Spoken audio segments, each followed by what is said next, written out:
Business is no longer just business. Today, it's about people.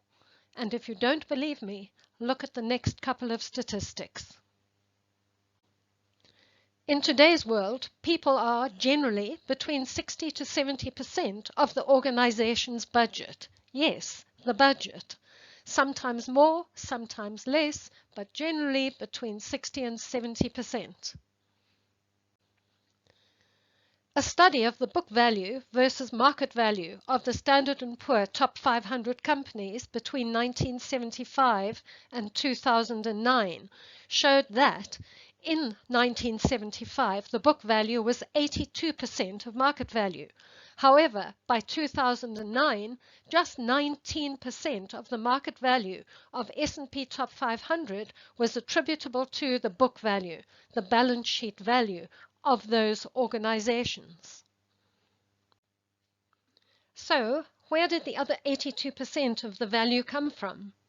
It's attributable to intangible assets, the assets of the organizations not on the balance sheet, such as innovation, brand, capabilities, leadership, and these are all about the people of the organization.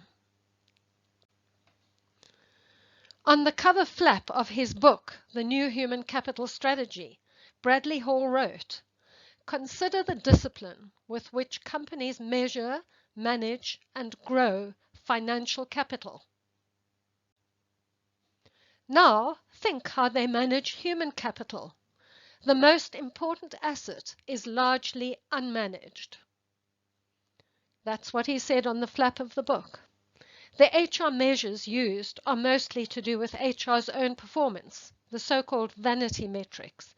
They in no way measure the impact of people on the organization.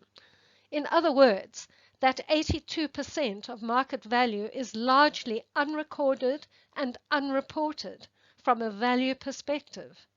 And remember what Peter Drucker said.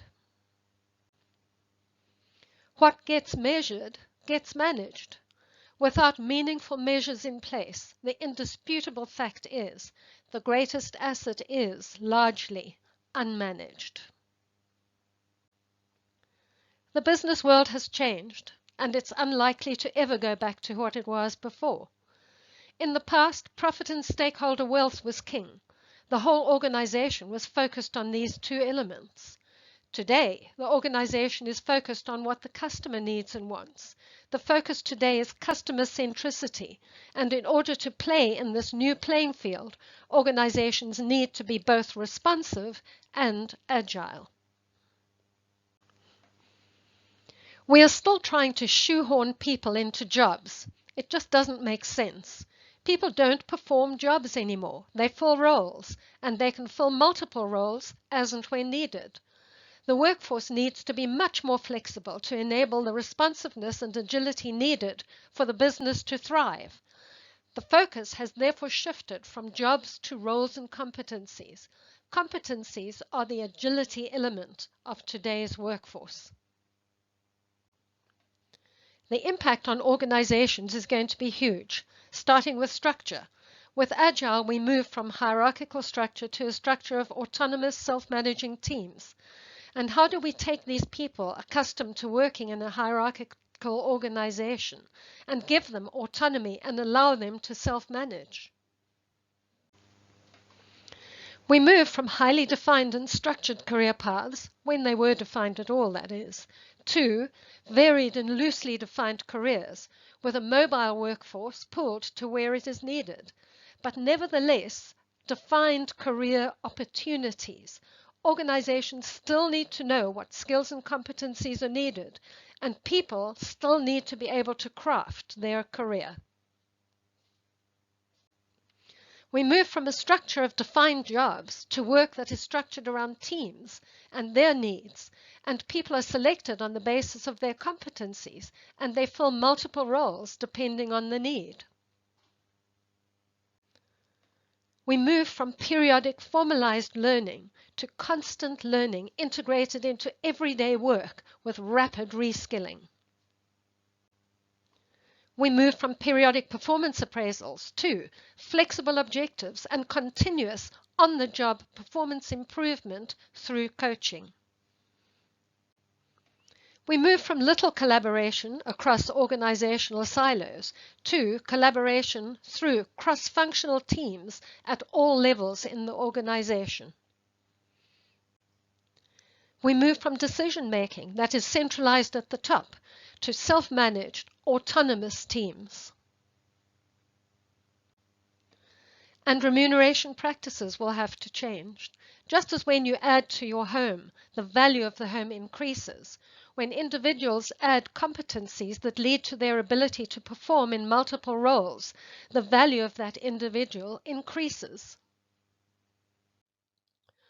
All talent management processes are going to change from the one-size-fits-all that we've all become accustomed to processes that are customized to the needs of the target talent audience and individual needs. One of the biggest and most difficult changes that need to happen is the change in leadership style. Leaders need to move from the traditional command and control style that we're all accustomed to a servant leader style. This is one of the biggest hurdles to overcome when going agile. These changes cannot happen effectively in organizations if the people management practices don't change to suit this new workforce and the new way of working. And that's why we do what we do. We create workplaces where people in business grow and thrive together and achieve their highest selves. We help to turn employees into business partners and optimize your people spend. But don't just take our word for it. Listen to what others have said. Gail's mastery of the IT/HR domain is without peer. Gail has an incredible asset, not only in the intellectual property which she has collected over the years and productized, but also in her excellent ability to contextualize that knowledge for a particular organization in relation to needs, culture, industry, and such the like. Gail approaches challenge with a friendly but firm attitude, which ensures that expectations and deadlines are met and objectives are achieved. I strongly recommend that any organization trying to define, refine structure, roles, and capabilities engage Gail to assist them with this. Gail's wisdom and carpe diem attitude ensure that any engagement is an enriching experience. I met Gail earlier this year in my search for a thought-provoking speaker on people innovation and was highly delighted to have collaborated with her on this specific topic. Gail delivered a fantastic speech presentation on the dynamics of people innovation and human capital management, which was very well received by the attendees. Gail has fantastic insight on workforce architecture and the career development of IT people.